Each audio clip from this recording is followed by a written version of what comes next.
The following story has been brought to you by StoriesToInspire.org. I read a very heartbreaking story, but just goes through Mikam Chayesel. A jeweler, he didn't know what to do. He came to a rabbi and he told him, "Rabbi, I don't know what to do. This is a very heartbreaking story." He said, an elderly lady came to me and she told me she was married to her husband for over 65 years. Her husband just passed away and they didn't really have means and a life insurance policy.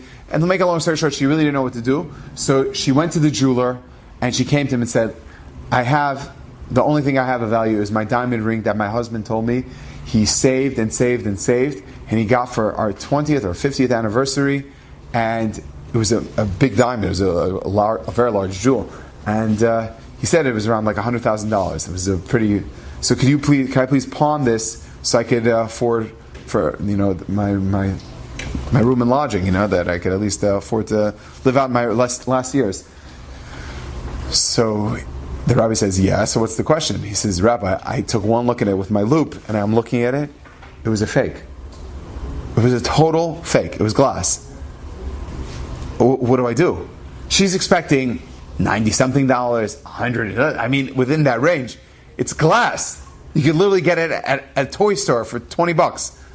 What am I supposed to do? The rabbi said, listen, he says, you know what, Rabbi?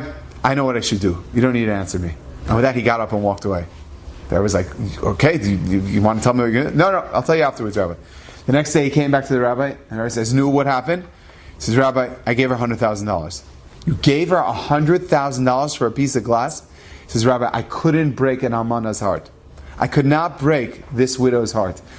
That she would think, Lemafreya, her husband faked her out. How could I do that there? They were married for 65 years. I'm going to break a heart like that? I'm not going to do that. I'm going to save her Shalom Bayit. I'm going to save her heart. Her heart is worth more to me than $100,000. Mikam Chayesel. Beautiful. That shows you a value. It's not the diamond. It's not the note that you're carrying. It is the premise behind it.